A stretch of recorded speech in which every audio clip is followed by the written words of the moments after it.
Hello everyone! Today, we're going to explore a topic that you already use every single day, maybe without even realizing it. We're talking about ratios and proportions. This might sound like a fancy math term, but it's really just a way of comparing things. Have you ever mixed juice concentrate with water? Or thought about how many goals your favorite team scores per game? If you have, you've already been thinking in terms of ratios. Understanding this concept is like getting a superpower. It helps you see the relationships between numbers all around you, from a simple recipe in your kitchen to complex drawings in engineering. Let's dive in and see how simple and powerful this idea truly is. So, what exactly is a ratio? At its core, a ratio is a way to compare two or more quantities of the same kind.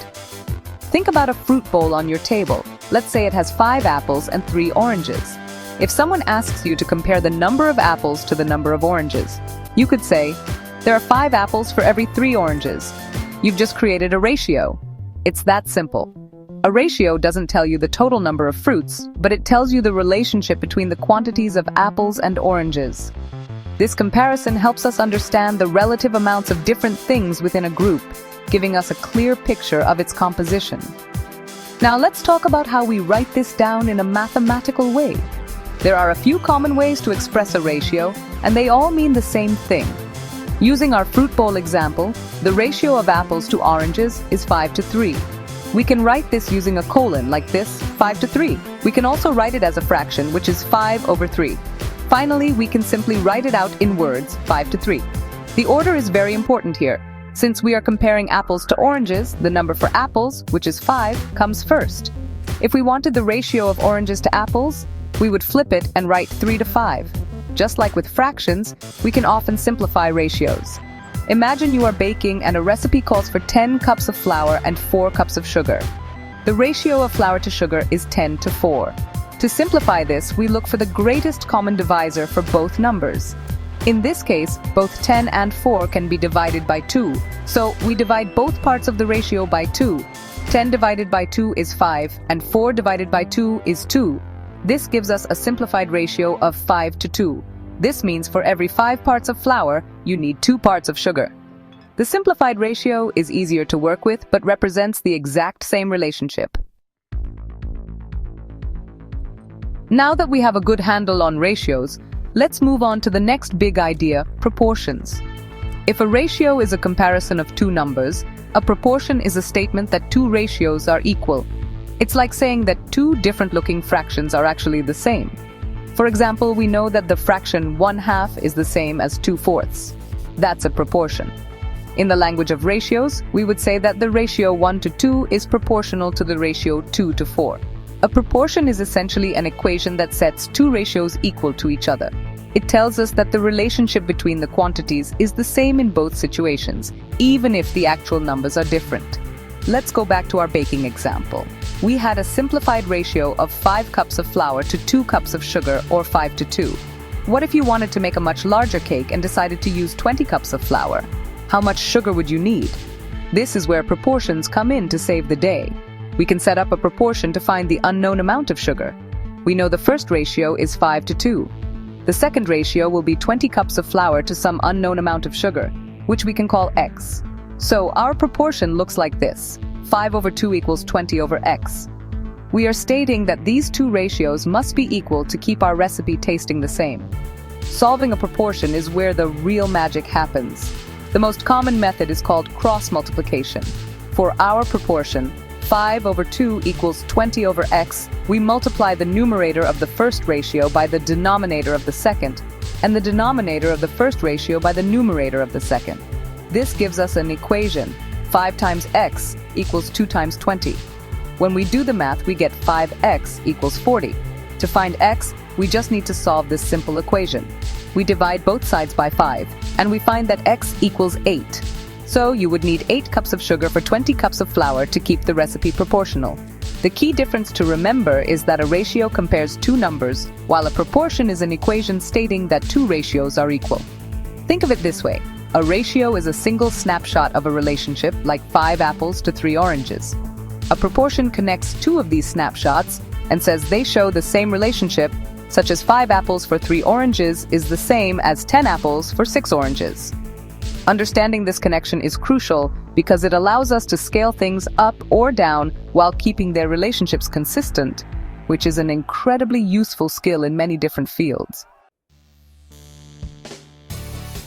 You might be thinking, this is interesting, but where will I ever use this? The answer is everywhere. Ratios and proportions are fundamental tools that pop up in many real-world situations. One of the most common places is in the kitchen. Recipes are all about ratios. If a recipe serves 4 people and calls for 2 cups of rice, and you need to make it for 8 people, you use proportions to figure out you'll need 4 cups of rice. You're scaling the recipe up, and proportions ensure that every ingredient remains in the correct balance, so your food tastes perfect every time. Another great example is using maps. A map is a small representation of a very large area. To make sense of it, you need to understand the scale, which is a ratio. The map's legend might say that 1 inch equals 10 miles. This is a ratio 1 inch to 10 miles.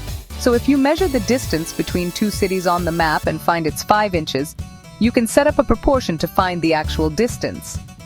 If 1 inch is 10 miles, then 5 inches will be 5 times 10, which is 50 miles. This allows us to plan trips and understand geography without having to travel thousands of miles first. Even your screen, whether it's a computer monitor, a TV, or a phone, uses ratios. The aspect ratio describes the relationship between the width and the height of the screen. A common aspect ratio is 16 to 9, which means for every 16 units of width, there are 9 units of height. This is why when you watch an old movie on a modern TV, you sometimes see black bars on the sides. The movie was filmed in a different aspect ratio, like 4 to 3, and the TV uses proportions to fit the image onto the screen while maintaining its original shape, filling the extra space with black bars. Finally, think about science and engineering. Architects and engineers create detailed scale models and blueprints before they build anything. A blueprint for a house might use a scale of 1 to 50, meaning every 1 centimeter on the drawing represents 50 centimeters in the actual house. This allows them to design and test everything on a manageable scale, ensuring that all the parts will fit together perfectly when the huge structure is built. From mixing chemicals in a lab to calculating fuel efficiency in a car, ratios and proportions are the silent workhorses that make it all possible. Let's walk through a couple of problems step by step to build your confidence. Problem 1. A school has a student-to-teacher ratio of 15 to 1. If there are 450 students, how many teachers are there? First, we write down the ratio we know, 15 students per 1 teacher. Now we set up a proportion with the information we have. We know there are 450 students, and we want to find the number of teachers, which we'll call T. Our proportion is 15 over 1 equals 450 over T. To solve, we cross-multiply 15 times T equals 1 times 450, which simplifies to 15T equals 450. Finally, we divide both sides by 15, so T equals 450 divided by 15, which equals 30. There are 30 teachers in the school. Here's another one. Problem 2. You are mixing paint. The perfect shade of green requires 2 parts blue paint for every 3 parts yellow paint. You have 6 liters of blue paint. How many liters of yellow paint do you need? First, identify the ratio 2 parts blue to 3 parts yellow, or 2 over 3. Next, set up the proportion. We have 6 liters of blue paint and an unknown amount of yellow paint, y. So the proportion is 2 over 3 equals 6 over y. Now we cross-multiply 2 times y equals 3 times 6. This gives us 2y equals 18. To find y, we divide both sides by 2. So y equals 18 divided by 2, which equals 9. You need 9 liters of yellow paint. To summarize, remember these key points. A ratio is a comparison of 2 quantities, like 5 to 3. A proportion is a statement that 2 ratios are equal, like 5 to 3 equals 10 to 6. We use cross-multiplication to solve for an unknown value in a proportion. These tools are not just for math class, they are incredibly useful for solving problems in everyday life, from cooking and travel to art and science. By mastering them, you're not just learning a formula, you're learning a new way to think logically and see the hidden connections between the numbers that shape our world. So, the next time you see a recipe, a map, or even just a group of objects, I encourage you to think about the ratios. Try to find the relationships. The more you practice, the more intuitive it will become. This is a foundational skill in mathematics that will help you in more advanced topics like algebra, geometry, and chemistry. Keep practicing, stay curious, and you'll find that you can solve any proportional problem that comes your way. You've got this.